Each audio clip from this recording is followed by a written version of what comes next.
Arrival combines stellar visuals with meaningful themes.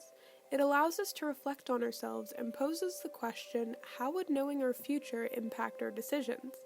Watching it creates an experience that helps us understand ourselves and human life in a new way. Being adapted from only a short story, it dives deep into these themes and more, while also being a very enjoyable watch. I honestly think this is one of the best sci-fi movies ever made because it's not your typical alien-esque movie, but rather one that induces self-reflection.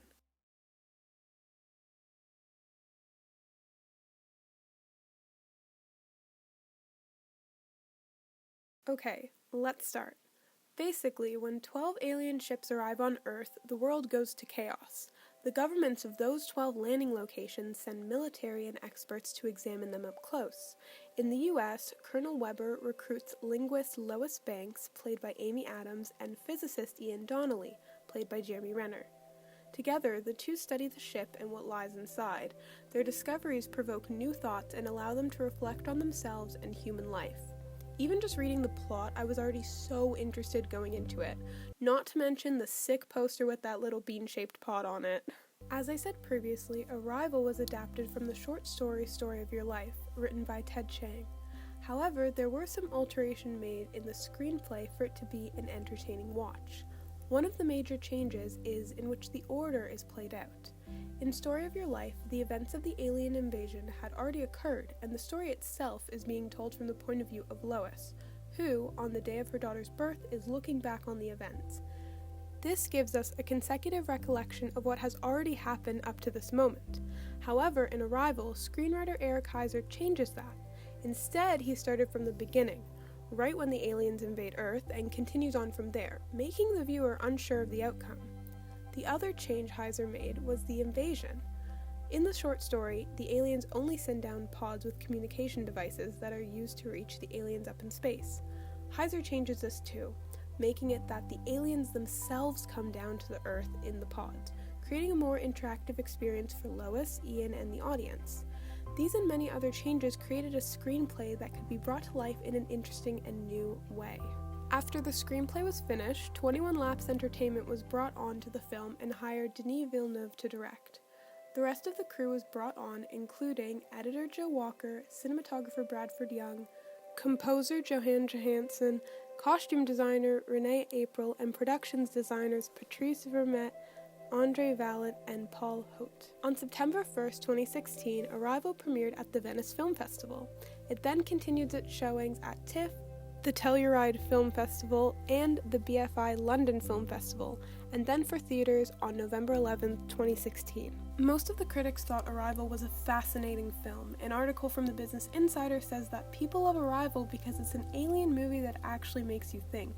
And like I said before, I totally agree. It's a fresh take on the genre that has rarely been done. It poses so many questions to the viewer and works in so many intricate themes in unique ways. One that I am very fond of is its theme of language and division.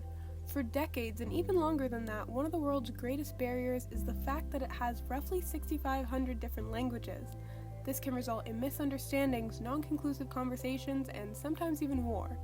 With the arrival of the heptapods, who speak a different language than anyone on Earth and are unable to converse with humanity, they are seen as a threat and only a threat. But as we know from the conclusion of the film, that is exactly the opposite reason as to why they come to Earth. Unable to communicate, various countries where the pods have landed believe that force is the only way to go, rather than to try and communicate with them and find the truth as to why they are here. The communication is also pretty bad between the 12 countries, so I don't know how they expected to discover why they're here. They just keep shutting everyone out and turning off their Zoom monitors every 5 seconds. Oh my god. It went on to win 64 awards and was nominated for 264. For the Oscars, yes, I know the Oscars are not the only thing in the world that matters, but I'm gonna say it anyways. So Arrival was nominated for 8 Oscars, including Best Picture, Best Director, Best Screenplay, Best Cinematography, Best Editing, Best Sound Mixing, Best Production Design, and Best Sound Editing. Why Amy Adams was not nominated is still a mystery to me. I don't know, maybe we should look into that. Anyways, Arrival only won 1 Oscar, that being Best Sound Editing. For me, 2016 was probably one of the strongest years of film in the 21st century so far. So many masterpieces came out, including La La Land, go check out my other video on that, Moonlight, Hacksaw Ridge, Silence, Manchester by the Sea, Fences, and of course, everyone's favorite, Suicide Squad. No, but really, each of these films, including Arrival, was able to differentiate itself from the crowd, each with its own unique aspect. Arrival had one of the most interesting scores I've ever heard before. It truly captivated me and transported me into the world the film created. Not necessarily a futuristic one, but almost like an alternate dimension where an alien invasion of this type can possibly happen. That, combined with its cinematography, created a viewing experience unlike anything I've seen before. Bradford Young did such an amazing job that even the Business Insider stated that it would be foolish to avoid the Kubrick comparisons. He created this almost unsettling atmosphere, one where you never know what's coming next. Also the acting. Let's talk about the acting for a second.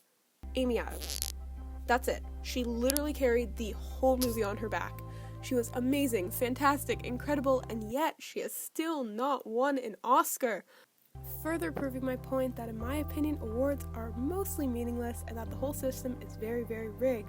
Should I make a video about my thoughts on awards in the industry? Oh, I think I should.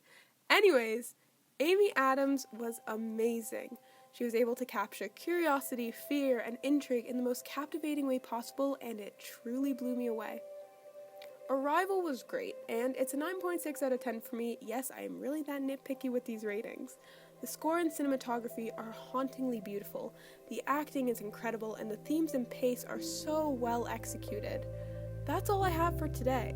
Thank you so much for watching. I really hope you enjoyed, and let me know what film I should review next. Bye!